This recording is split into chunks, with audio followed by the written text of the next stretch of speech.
What's going on, everyone?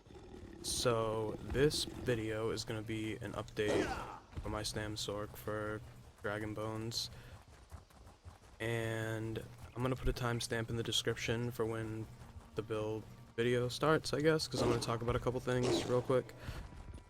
But first, this build is something I've been running for a lot of Clockwork City. Well, not a lot, but at least a good month in Clockwork City.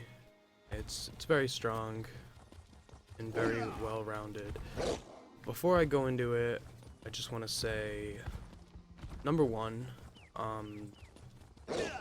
so with my channel, I haven't really been uploading videos to this channel as much as I would like to, I guess, since I made it.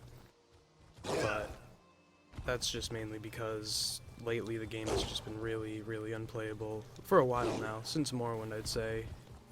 PvP is so laggy, but it's gotten I mean, unless it's prime time, it's gotten a bit more playable, I guess, and maybe that's just because I've learned to deal with it. But in the meantime, I've been leveling up a character on PC to try to see if it's better on there. From what I can tell, by playing Vivek on there, because every time I get on, Shore is dead on PC. It doesn't seem that much better in Vivek, but I'm hoping Shore will be a little better than it is on console. I managed to get like 170 champion points so far. I'm still working on that. I actually managed to get through Maelstrom with about 168 champion points, which was a pretty nice achievement, as hard as it was.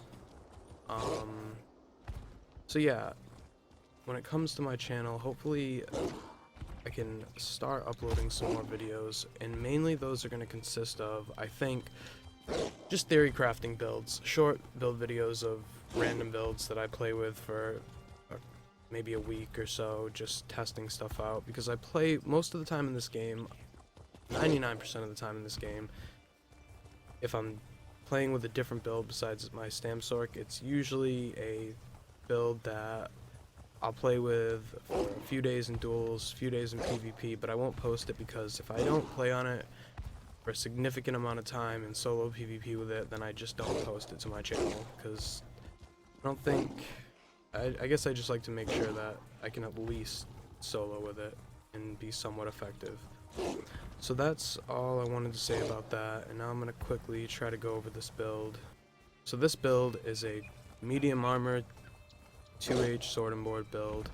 Hopefully in dragonbones I can go back to 2H and bow, which is the playstyle that I like over anything when it comes to a Stam sorc.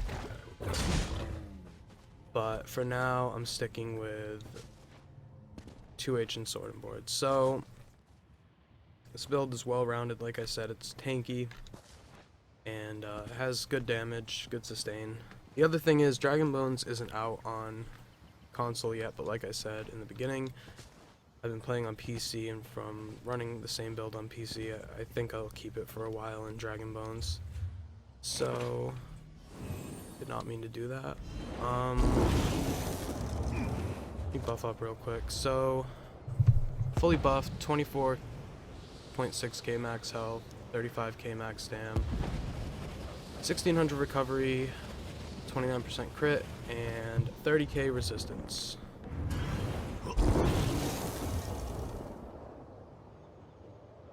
2700 crit resistance, and the weapon damage, it's 3500. With a weapon damage glyph, it's 3950, I believe. Can't find anything. I'll show it later anyway. Alright, so first set here is Bone Pirates. I have blue neck, unfortunately. Bone Pirates is, everybody knows, Stam recovery, Stam, and when you have a drink buff active, your max Stam is increased by 2k and your recovery by 150. So this is procced off of Dubious Cameron Throne or any other drink, but Dubious is the best. It's just a good set for a lot of Stam and recovery. So it's all weapon damage glyphs on the jewelry. That's very important. The next set here is Troll King. Troll King is just really good for healing, especially on a Stam sorc. Stam sorc doesn't have many skills and passives, and none for healing. The only skill you can use for healing is crit surge, which is pretty good, but you get hit with Defile and you don't have a little extra healing or any kind of healing passives, you could be in trouble. So yeah, this is pretty good. It's useful more on a Stam sorc, I think, and especially on an orc, where you have the main source of healing for my build, besides Troll King, which would be this passive and the health recovery. So that health recovery bonus fits in well with Troll King. So yeah, I think it's worth using on a Stam sorc. Next thing I'm using is a Maelstrom's Battle Axe. This I like over anything else right now. I think it adds damage to this build that's very helpful, especially with the enchantment, or not the enchantment, the set, Maelstrom set. Nirnhone 2H, so I think a Maul would work fine here too, and I've tried it with a Maul. I like the axe more for the bleed, but no matter what, if it's Asylum or Maelstrom, because the thing here is I don't know if I'll use this in dragonbones. That's the one thing I didn't check on PC was the gap closer, because I know they nerfed the damage of gap closers. I already don't like crit charge, so if it's really abysmal damage, I'm probably not going to use this anymore, and I'll probably switch to an Asylum axe, and then I'll have to go and try to get one because I only have the Maul and the sword. But the Maul, again, works just fine. I just prefer the axe. But either way, Maelstrom or Asylum Maul or axe will work here. The axe overall should give you more damage, I would think. Like, it would make your Dawnbreaker, Dizzying Swing hit harder. The axe just helps with the bleed from Twin Blade and Blunt, which I'm sure most people know, but I'll show it anyway. 10k bleed over 6 seconds. And I think, does that go up? Yeah, that goes up based on damage too. Okay, so last set here is Armor Master. So this set is like a worse version of Fortified Brass, and I know this set came out long before Fortified Brass, but Fortified Brass is just better if you can fit 5 Fortified Brass on your body, because there is no buff. With Armor Master, you're getting the same 2, 3, and 4 piece health, physical, and spell resist, and the 5 piece is the same too, except with Armor Master you get 5% max health, but you have to buff it. So Fortified Brass would not work on this build. I've tried it, it didn't work. So basically, while you have an armor ability slotted, your max health is increased by 5%. When you use it, you gain 5,146 physical and spell resistance for 10 seconds. I have a Nirnhone sword. This could be anything: defending, decisive, precise, infused, maybe infused back bar and poisons on the front bar, because I do have the weapon damage enchant on the front bar, but if you go infused back bar, you can put it there.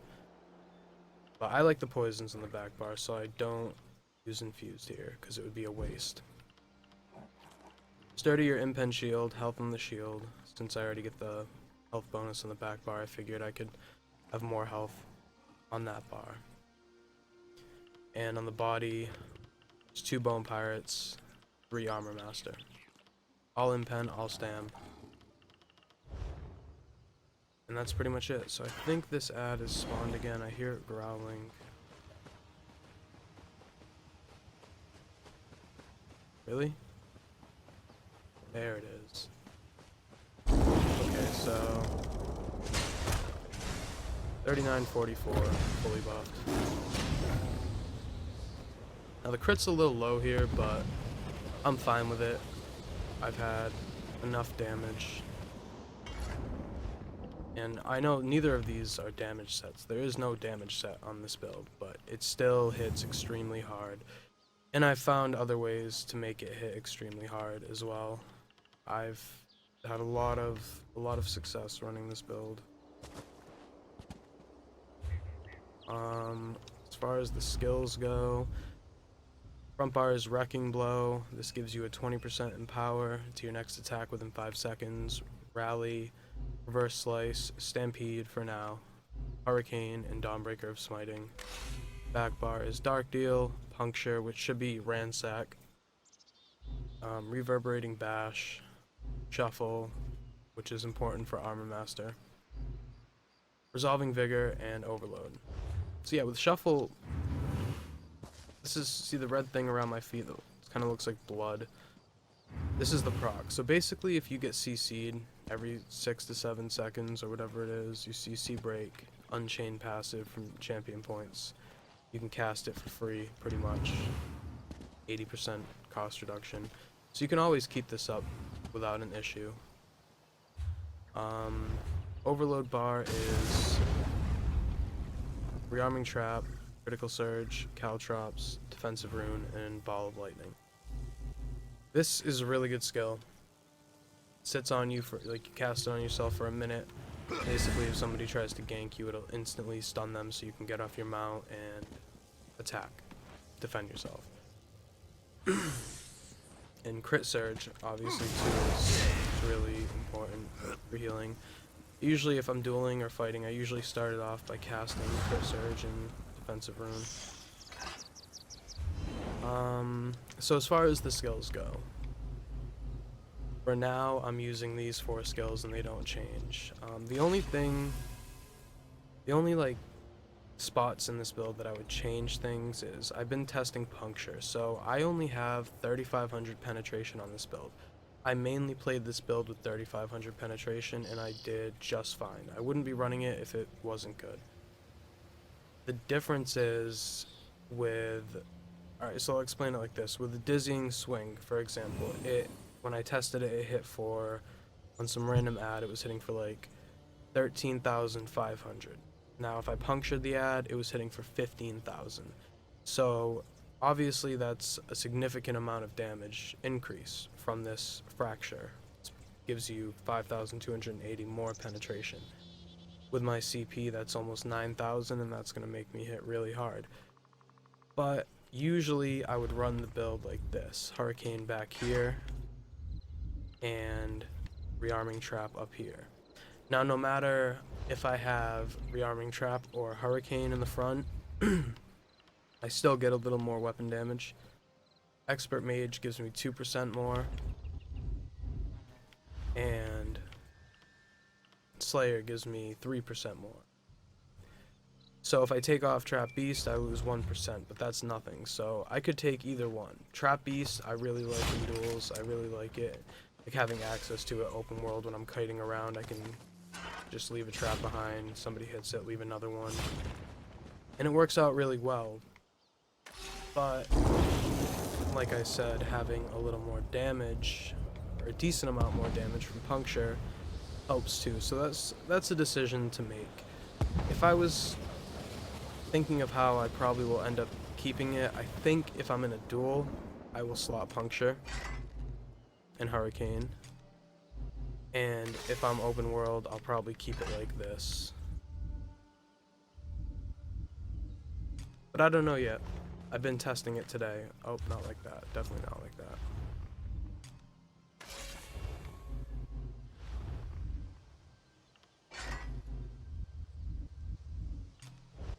I've been testing it today and yesterday. See what way I like more. So that's just the 2 ways to do it. And that's about it for skills. For CP, I have, let's see, Dragonbones isn't out yet, so I'll have 10 more in a couple weeks or whenever it comes out. 48 Warlord, well, 10 more for each tree.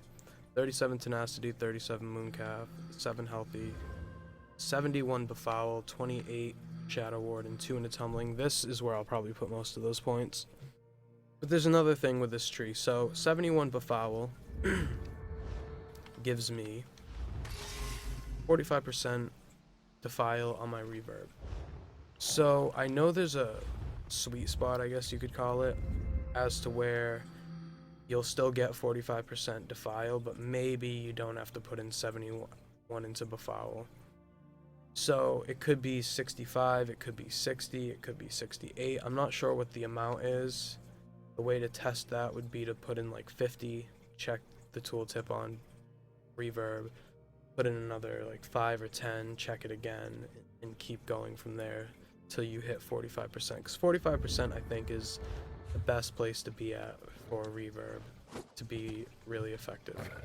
So that's how I would test that. But honestly, I just haven't done it yet. Next time I reset my CP, I will. But if you really cared about it, that's how to do it.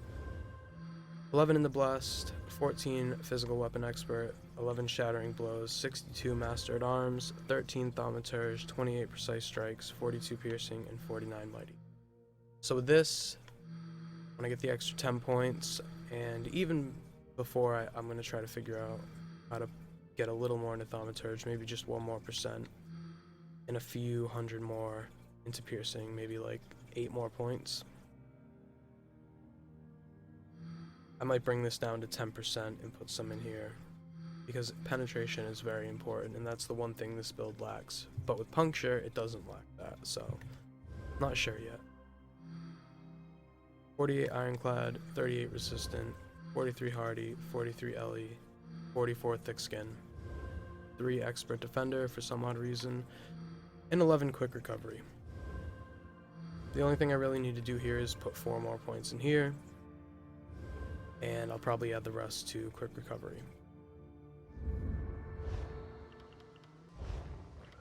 So as far as consumables go, these tripods, these are really important. Essence of immovability with Major Expedition, Immovable, and Major Endurance, Restore Stam. So if I know they're nerfing immovable pots a little bit next update, I don't know if I'll keep them. I probably still will. It's a really shameful nerf in my opinion, because it only hurts solo players, it only hurts outnumbered players. Obviously, you outnumber somebody 10 to 5, you can still use immovable pots and be effective, but if those 5 people are using immovable pots, it's helping them more than the 10 people. But either way, I don't know. I'll probably still use them though, since these exact potions are really good. And Lingering Health Pots, these I use for really high dot builds, like magic dot builds, maybe a mag DK, or really high defile type dot builds, a dual wield sword and board build, for example. Stuff like that. So yeah, these are the 3 main pots, and then like I said, Dubious Cameron Throne is the drink. And I have the Warrior for my Mundus Stone, and Orc is my race, and that's probably the best race to pick, I think. Swift Warrior is perfect for an Orc, for a Stam sorc. Unflinching helps a lot, and obviously this is just an extra bonus. All the passives and everything are important, but medicinal use, especially Assault and Support CP, Assault and Support passives, Undaunted passives as well, I don't have those, so my stats would be significantly higher if I did. Fighters Guild, all the passives here, medium and heavy armor, and the weapons and class passives. Most of these passives in my class I can't even use. Unholy Knowledge, that's good. Power Stone, that's good.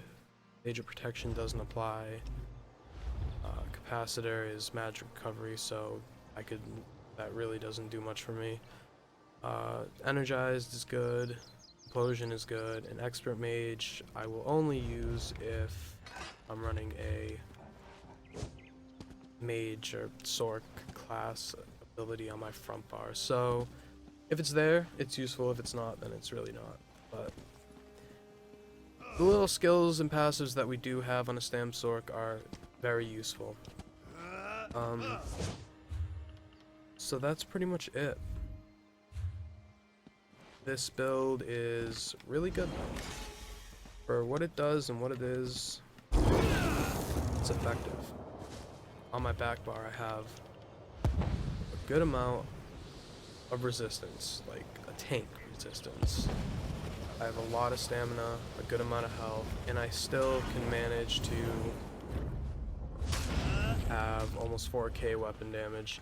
And I always weave in light attacks before I do stuff, so that is something that I count always the weapon damage with. Now the only thing that I can think of that this build lacks is weapon critical. And if you really, really wanted more weapon critical, but I personally don't think it's needed, then you could slot expert hunter, which would give you probably 35-36% crit, and then it wouldn't lack anything. Still keep the weapon damage that the passives from Fighter's Guild gives you. It would just lack the extra dot from Trap Beast, or if you were running it the other way, you would lack the extra damage that comes from Fracture. But who knows, the crit might give you more damage. So either way, I would try it out if you're looking for a Stam Sorc build. It's very fun, and I've won a lot of duels with this build. I don't lose many. So that's about it. If you have any questions, post them, and I will try to answer them. And if you run it, I hope you enjoy it, and thank you for watching.